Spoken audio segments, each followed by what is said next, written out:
Hi. Now, by the end of the last video, we have created this part here where we now have a grid underlying our animation. Now, we haven't really made use of the grid other than we're just showing it. So now it's time to wrap everything up in this new class that I mentioned, which I'll simply call the pandemic class. Before we'll do that, though, we must introduce another important feature, and that is recovery from the disease and immunity. Because right now, people are just getting infected, and then it just stays like that. So let's exit out of this animation here and code recovery and immunity. Okay, we'll do that in our person class down here, where we will now be adding a new function that we'll simply call that recover. Okay. And here we'll have self, and now we have a value which specifies for how long people will, be recovered, how long they will be immune. And the same thing we'll be doing up here with the get infected class. Here we'll have another parameter that determines for how long people are infected.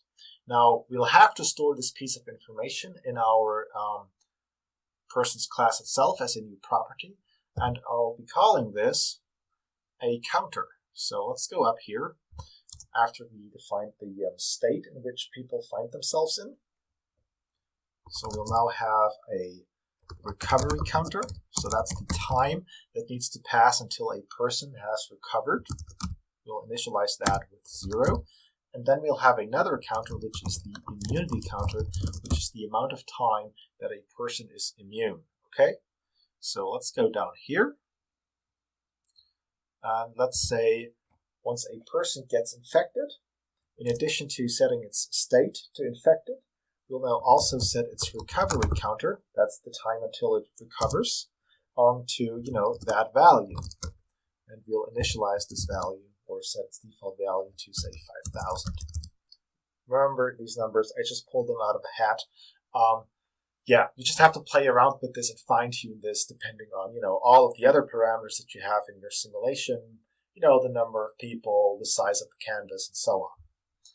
And now, in terms of the recovery function, well, when a person recovers, before it recovers, what happens? Well, we'll set the recovery counter of that person minus equal 1. So, time progresses. It's now one step less until that person has fully recovered.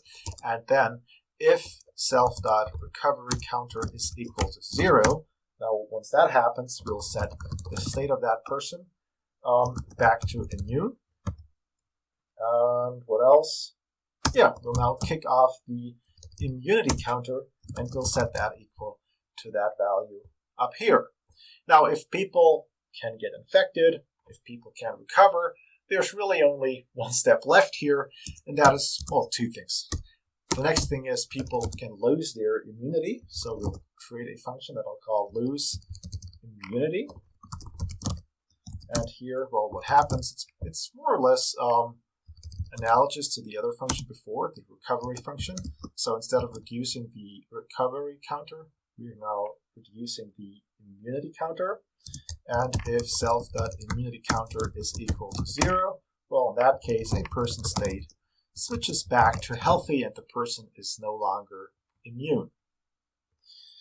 The other thing that we have to add, a pandemic, that's the sad part, people can die from it. So here, we'll now code a function that I'll call die. And I said this in the very beginning of the series, that it's always interesting to have this notion of, people don't die necessarily. It's dependent upon a probability. So here, we'll make this dependent on a probability. That goes into this function. And here, we'll now say if a person is infected, so we'll only be calling this function on infected people. And for these people, we'll now draw from a probability distribution, we'll draw a random number. And if that random number is less than the specified probability, then that person will die.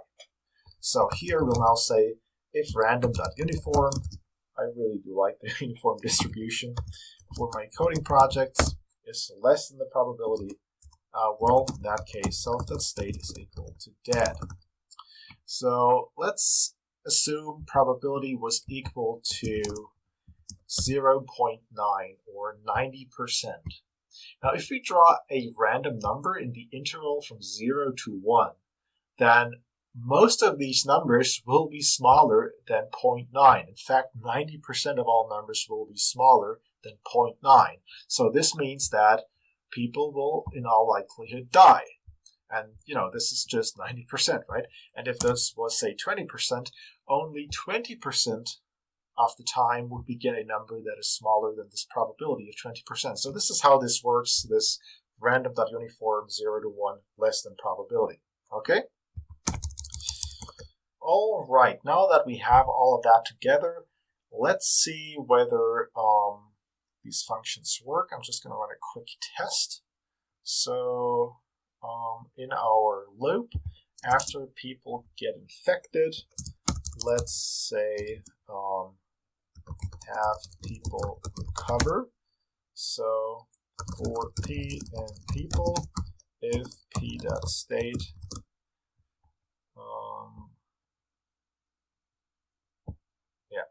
equal infected, p.recover.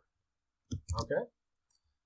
And I specified a value here. That is nice. And now we'll do the same thing with immunity. So else if p.state is equal to immune, p.lose immunity.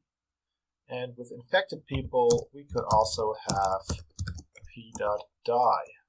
And yeah, let's just see whether all of that works out. So let's run the animation, and of course we get an error, and that says it's missing the value. So that's, well, what is that? Yeah, that's just the immunity counter. So here I'll just set a value of, say, 10,000. No, that's just twice 5,000. We'll just, we'll have to adjust this later on anyway. Okay.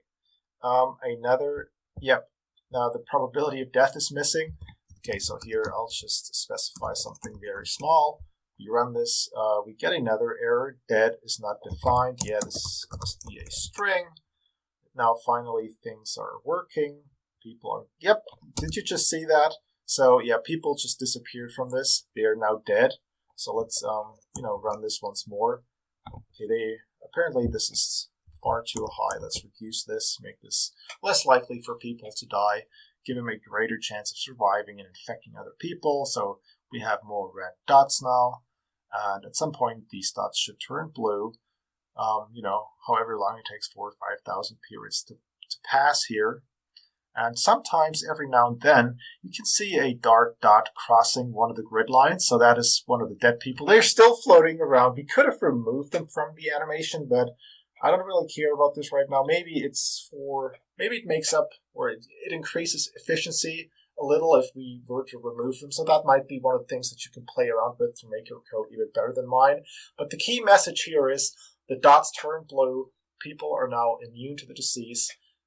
Except for that very first person, patient 0. Why is that? Well, there's a simple explanation for this. Let's exit out of this again.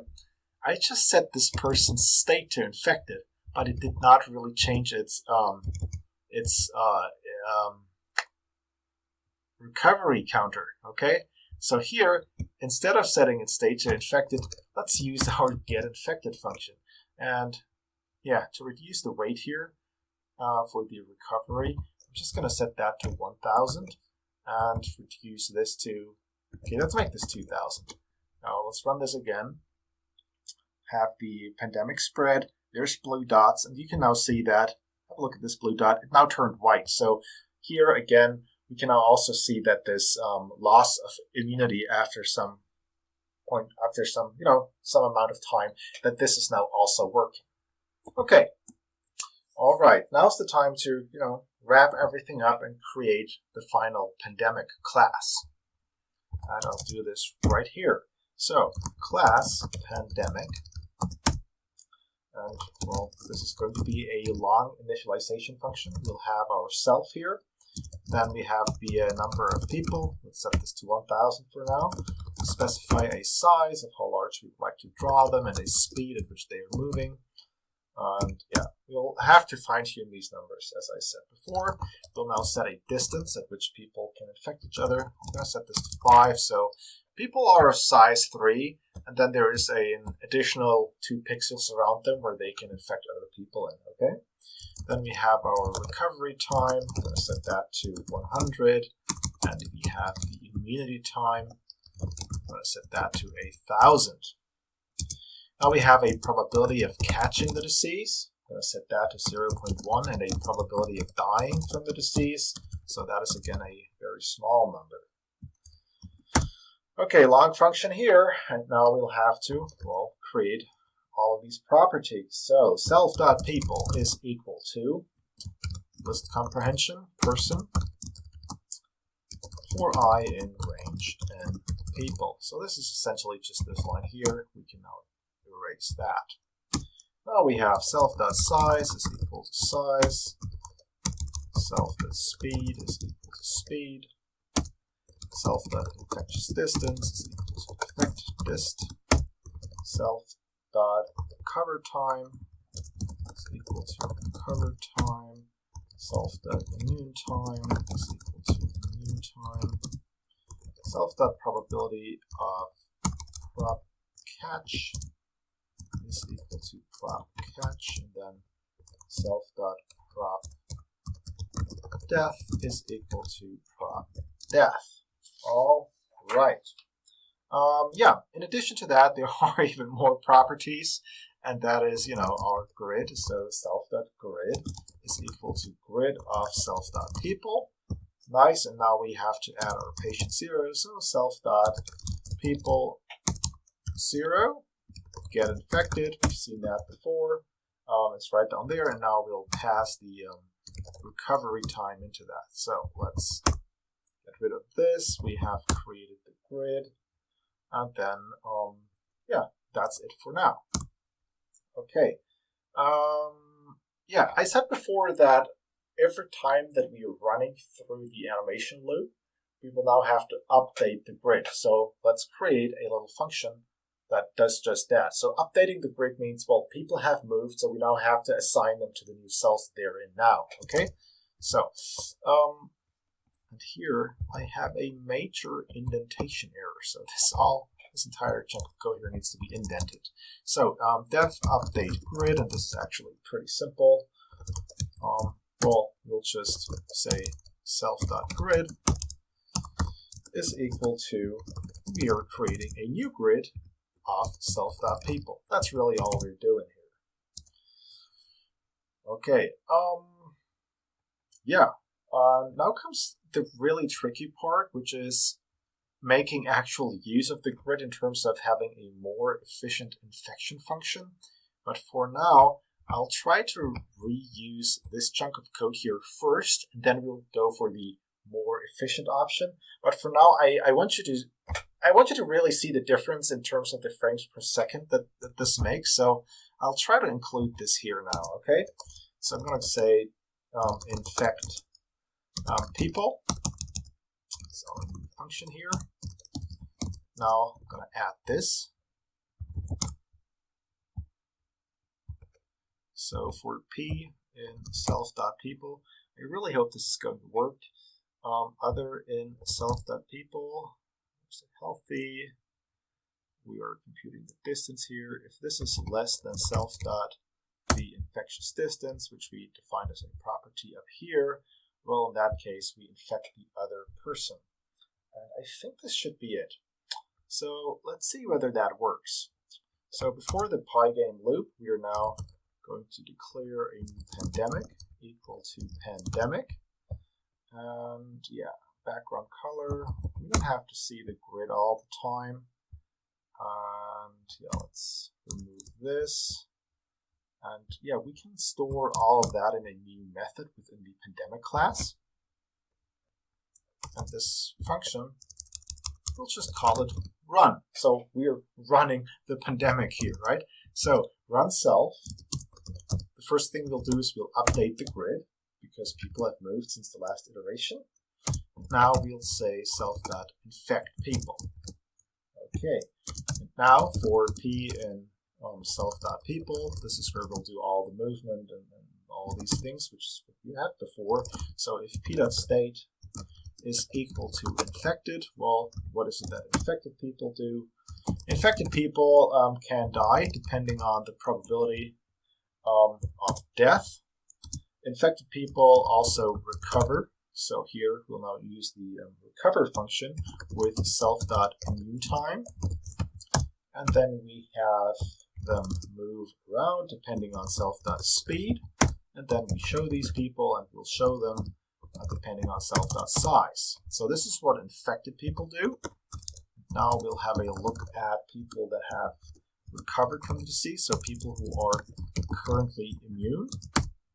So these people, they lose their immunity over time, and then these people, they also move around, self.speed, and these people are also drawn to the screen, self.size. So that's what we have with the infected people as well. And then lastly, okay, this is supposed to be an else if statement here, elif. Now we have healthy people, healthy. Okay, since everybody's moving and everybody's shown to the screen, we don't have to spell this out all the time. So I think it's enough to, just put it down here outside the if statement. So everybody moves and everybody is drawn, everybody's shown on the screen. Okay. And now, after we have set the background color, the only thing that we really have to do is running our pandemic. So pandemic.run. And let's see whether this works. There will probably be a bunch of errors. So pandemic class, here we go. And of course, there is. What's the problem here? Type error. For P and self.people, list object is not callable. For P and self.people, yep, that is a list, not a function.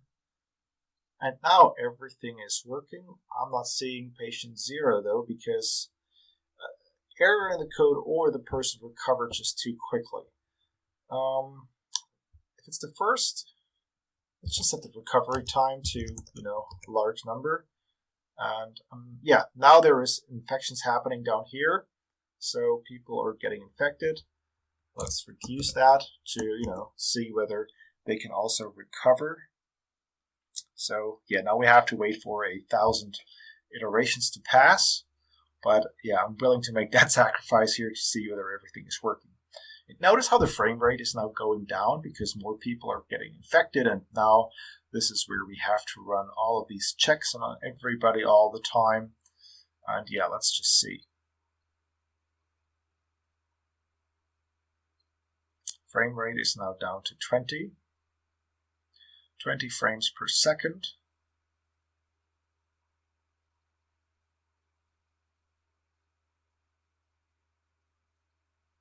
Okay, I'm not going to wait that long, actually. Too much of a sacrifice here. Let's set that back to 100. But what we'll do, we'll set the probability of death to actually 0. And yeah, instead of having only one person, let's just make this a lot of people. So we can do that in Python. I think it's, something like this. And people, shouldn't that now be everybody? Peoples and people.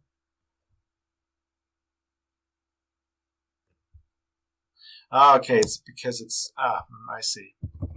So let's do it this way. For P in self.people, P.get infected with self.recover time. Now everybody is infected, and let's see whether recovery hits in, and it does. And you can see how this really just increases. Like once everybody is immune and healthy again, that is when the animation now becomes a lot quicker because we don't have to run all the checks. Okay, so now we are back to a healthy 130 frames per second. But before, let's rerun that. It's 17, 18-ish. And you'll see that once the recovery time, once this is over, once people recover, the frame rate instantly increases. And yeah, now the critical part is making use of our grid, and then the frame rate should be higher even if we have a lot of infected people.